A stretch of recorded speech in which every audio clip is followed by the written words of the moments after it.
This program raises questions. This program is for people who find it hard to trust God. The best answers are wrapped in flesh and blood. My friends, people who are enduring real tragedies every single day. Quadriplegia, muscular dystrophy, stroke, bankruptcy, loneliness, singleness. We're going to talk to those very people who have touched my life.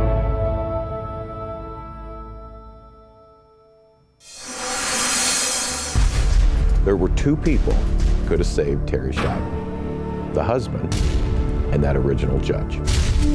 Do we believe in the sanctity of all human life, or do we believe in the sanctity of some human life? By order of the government, a healthy young woman was denied food and water until she died. It's unthinkable. Our only intention from the beginning was to simply bring Terri home and care for her. We're in a country that has a system of justice. We don't have justice. What did the media miss? The truth about Terri and the moral insanity of the situation. Here is, I think, the bottom line. Terri Schiavo suffered from a severe cognitive disability. She was not terminal. This mere fact alone ought to give one pause.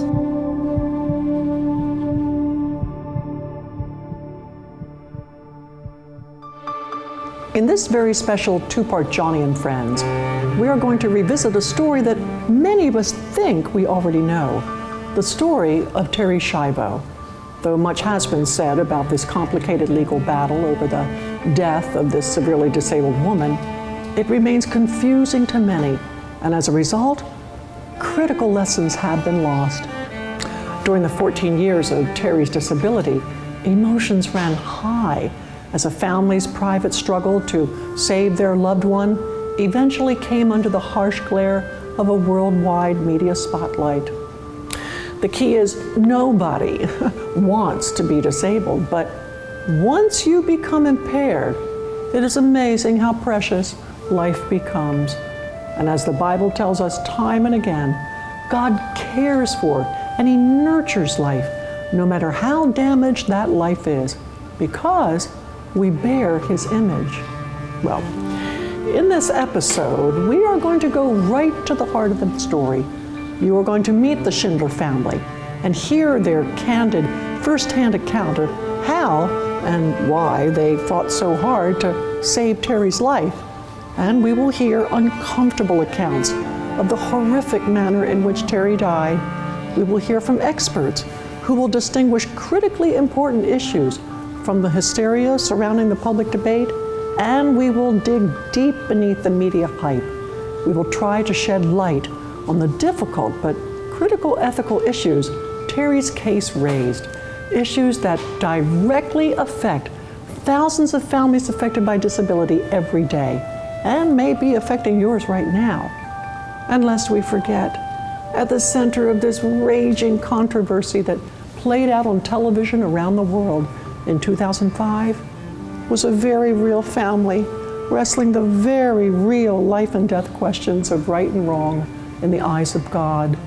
And at the very eye of that storm, in a hospice bed in St. Petersburg, Florida, locked inside a body that did not work and a tragically damaged brain, lay one very alive and very human disabled woman, Terri Schindler Schiavo.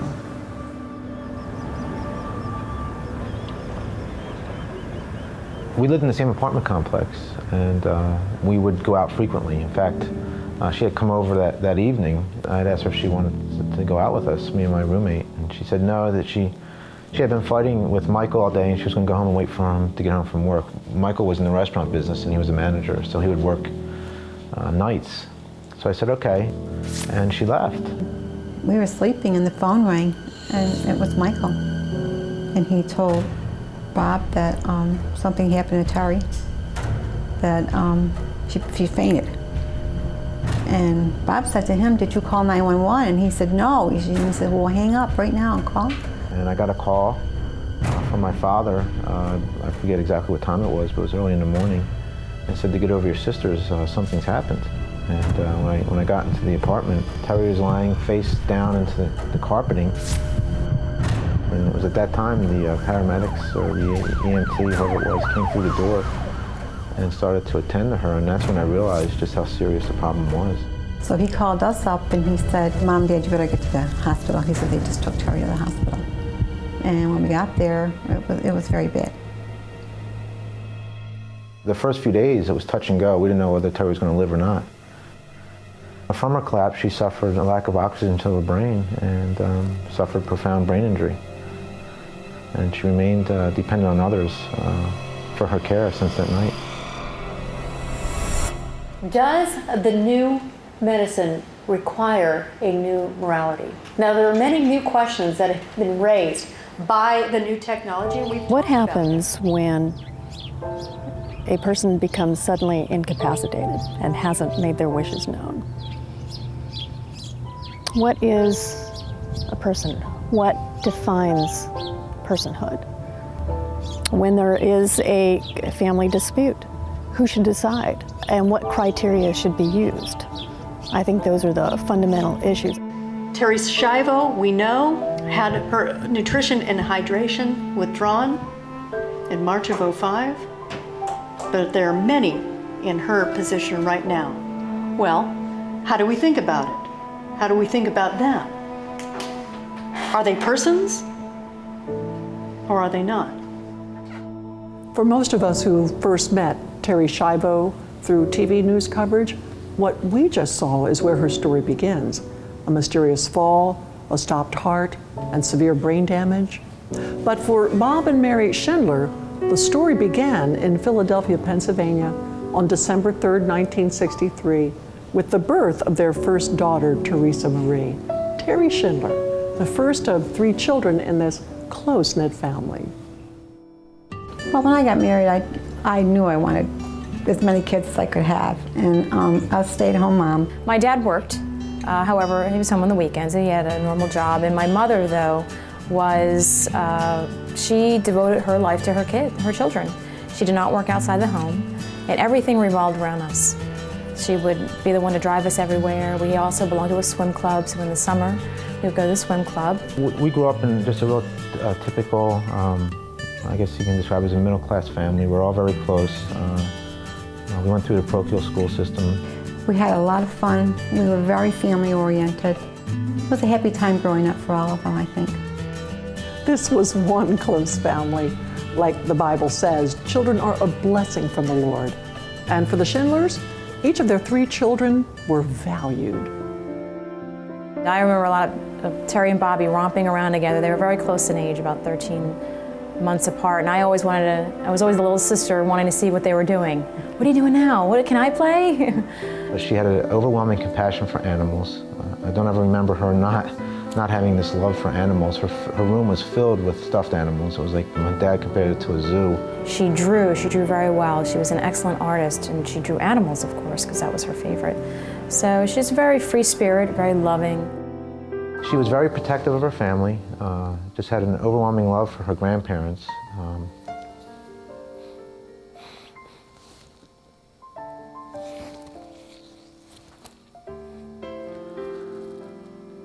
It's just, it's hard at times.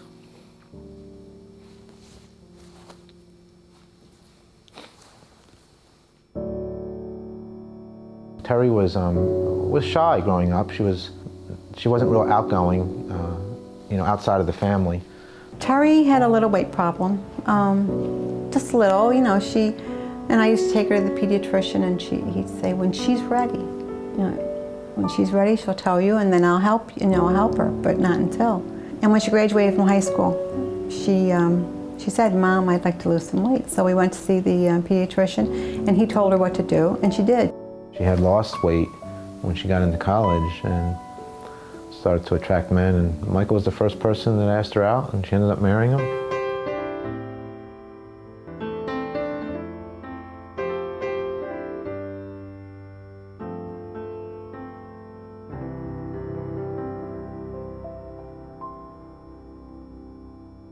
Two years after Terri and Michael married, they moved to Florida to live close to Bob and Mary Schindler, who had retired to St. Petersburg. As the young couple settled into their new life and Michael was welcomed into the extended Schindler family, they could scarcely have known the tragic events which would begin to unfold just 4 years later. Initially, after Terri's collapse, we were all working together with Michael and our family, trying to do everything we could to help Terri to improve her condition. She was in hospitals, and then she was in nursing homes, and then she went to California to put the implant in her, in her head, see if that would help. And when she came back here, she went into a rehab center down in Bradenton. Doctors believed that she was a candidate for rehabilitation therapy, so we started aggressively doing that, providing her the therapy and rehabilitation the doctors recommended that she needed, and she was improving. And that's when she was starting to talk down there, stop, mommy, okay, little things. The first couple years, after 1990, after her collapse, there are notes in her medical files where nurses were writing that Terri was starting to speak. She was forming words from her rehabilitation, and she was getting better. And we were very encouraged by that. After a hopeful beginning, circumstances developed that quickly clouded the cooperation between Terri's family and Michael Schiavo. A friend of his was an attorney, suggested that he go after Terri's physicians and blame them for Terri's collapse. So they sued Terri's physicians, and it went to trial in the fall of 1992. Michael was suing for $20 million. Now, you have to remember, during this time, we were all working together to help Terri. There was an award in the millions of dollars, and that money was to award it to Terri for her future rehabilitation and therapy. And Michael clearly stated in his testimony that he wanted to do everything he could to help Terri and take care of her the rest of her life. I was excited because she could come home. Because Terri could really, when this first happened to her, we used to take her to the mall. We took her in wheelchair transport to the mall. We had her hair done. Michael and I used to take her a lot of places, the museum. And to this day, how my daughter was, she could be going with us anywhere. It was at that time, Michael just did a complete flip-flop. We saw him at the nursing home. Bob had asked him, now that he got the money, he said, you promised to take Terri to Gainesville and start giving her rehab. And he just exploded. He said that it was his wife. He would do what he wanted to do for her. We had nothing to say. And if we don't stop interfering, we'll never, ever see our daughter again. From that point on, it was in the beginning of 1993, just after the malpractice trial, that it became a fight to do anything to help Terri. She was denied any and all rehabilitation therapy, and basically warehoused and abandoned by Michael Schiavo, and her parents had no power. Cut himself off from us, cut himself off from everybody but his family. No more rehab. Put her in a nursing home, and that was it. Michael Schiavo later stated that he stopped therapy because he believed it was futile. But the Schindlers suspected that Michael was influenced by a conflict of interest. Michael, we learned, now had a girlfriend and was living with, shortly thereafter, was living with another woman. I really wasn't upset because I thought maybe he would go on with his life and then we could just take care of Terri for the rest of our life. At that time, we decided that we were going to have to go into the court and try to get guardianship removed from Michael. And we were quite encouraged. The fact that he admitted to being with another girl, the fact that this money was there that he was going to inherit upon Terri's death, we were encouraged that guardianship, he was going to lose his guardianship. But he didn't. The courts constantly ruled in his favor. Starting in 1993, the Schindlers fought unsuccessfully in court over Terri's guardianship and care. Meanwhile, Terri remained in nursing homes. Her early improvements did not continue. Her diagnosis, persistent vegetative state. What was Terri's diagnosis? What did it mean? It's important to understand persistent vegetative state in contrast to brain death. Terri Schiavo was not brain dead. She was not maintained or sustained at all by machines. Terri was fed differently than you and I. She was fed through a tube, but she was fed at night. So during the day, she could be sitting up in a chair watching TV. And she wasn't on any type of other machines. Nothing else was hooked up. There were no IVs, there was no respirators. Terri was simply a disabled woman.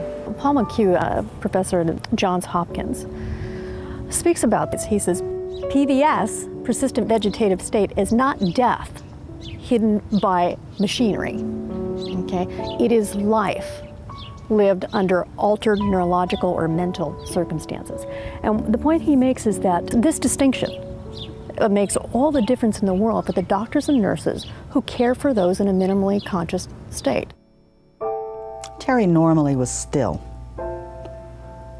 She did not make sound. She didn't really move around much. But when she sensed her mother's presence and her smell and her touch, Terri lit up like a Christmas tree every time and began vocalizing. She would immediately recognize my mom's voice, and a smile would immediately come to her face. Hi, it's Mommy. Hi, baby. How are you? She said, Terri, what are you doing? She laughed at my dad's jokes. She giggled when my dad would kiss her with his mustache. She would pull away, and because he would purposely do it, of course, scratch her face a little bit, and so she just had a huge connection with her family, as she always did. She wasn't terminal. She was essentially physically healthy as you or I. I mean, all of her organs and her vital signs were very strong. She was a woman living with a disability, just like I believe there's 40 or more million people in our country today that are living with some type of disability. Huh? Can you look this way? You know, we were visiting Terri. My parents were doing everything they could to at least provide her the stimulation they could, just as parents. What's the matter? To show her the love and compassion that parents give a child. Mama? Can you do mama? The next step we took is we wrote Michael Schiavo a letter. And we asked him, you know, please give Terri back to us. You know, no strings attached. We just want our daughter. And of course, that letter was ignored. No, to mama. Terri languished without therapy or rehabilitation for 5 more years, while the Schindlers continued to fight for guardianship. Then, things took a turn for the worse. 8 years after her collapse in 1998 was when Michael finally decided that instead of doing what he promised he was going to do to the jury and to my family, he now petitioned a court to remove her feeding tube, subtly saying that Terri would not want to live as a disabled adult. We never anticipated that Michael would ever petition the courts to have her feeding tube removed. We're in shock. She wasn't sick, she was just disabled. Why would anybody just starve her to death? We thought, this is never going to go anywhere. You know, we sort of laughed to ourselves, this is crazy. I guess naive is the best word I could describe for myself. The family was blindsided. They had no idea what was coming. I mean, here, this is the man that originally was working to keep their daughter alive. He now went to court to have her life ended. We didn't think any court would ever decide to remove Terri's feeding tube, to have her starved and dehydrated to death, when there was a family that was willing to take her home and care for her. The courts and the husband want to starve this disabled woman. She's not terminally ill, she's disabled. They want to starve her to death? Of course the family wanted to prevent this. Take Terri home, care for her. But there were opposing arguments. The real question is not whether someone would want to care for them, but what the patient would have wanted.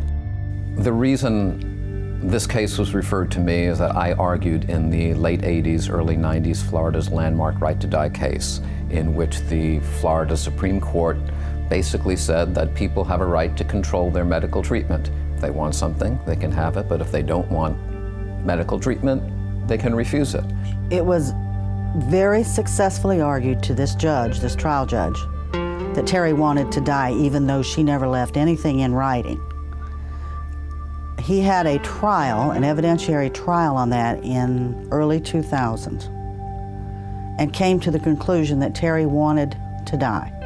To my mind, it was so unlikely, given Terri's background, that Terri would have wanted to die, as to be just folly on its face. All I know is that we had a trial with a judge, and he looked into Michael's eyes and heard the testimony, how for the first 2 years after Terri's cardiac arrest, I mean, he slept in her room and was there every day, and then went to school to become a nurse. And the judge looked into this man's eyes and heard the evidence and said, I believe him.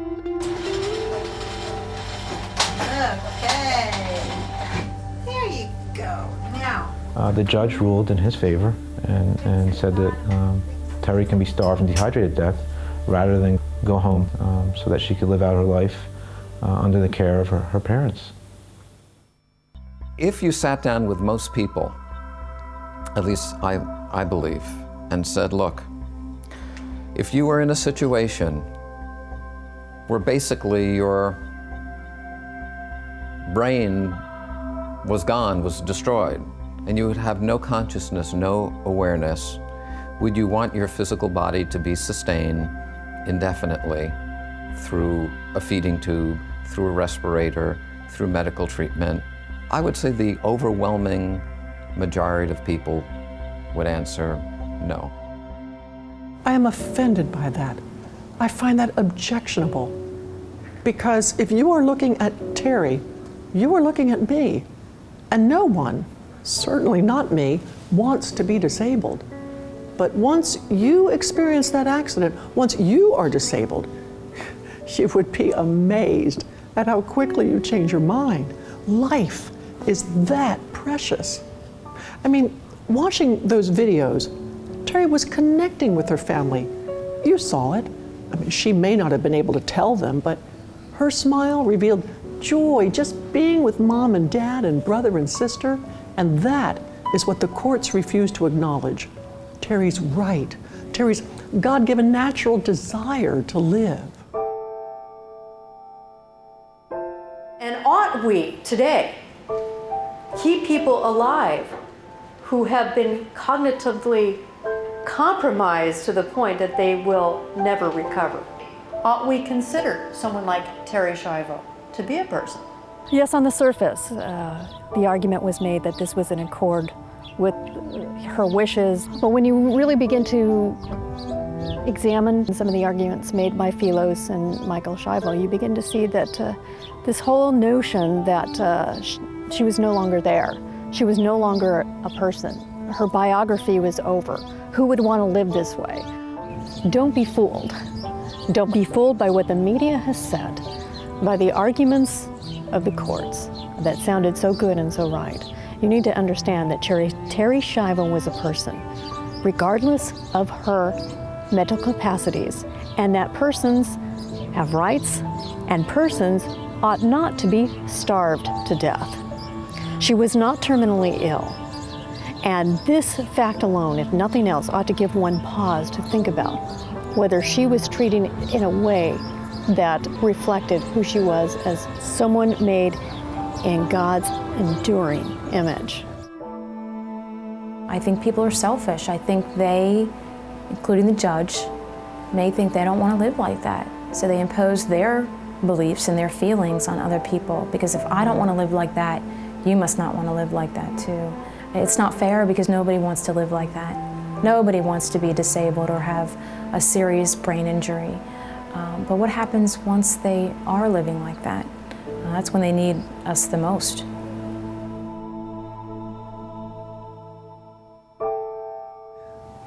Terri's story is one of the most significant of our era.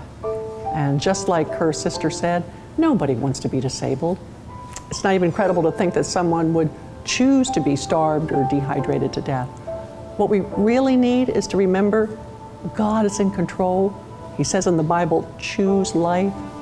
And Dr. McReynolds, that really is the truth, isn't it? Well, that's right, Joni. The truth about Terri Schiavo is that she was a person with all the fundamental God-given rights to life.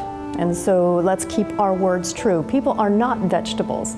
They are persons, and compassion is not starving a disabled person to death. True compassion reflects the character of God, which is love, support, nurturing. And it really does beg the question, what would God have us do here? Well, I don't think God would tell a husband to starve his wife to death. We're not finished with Terri's story yet, so tune in next time for the rest of her story. You won't want to miss it.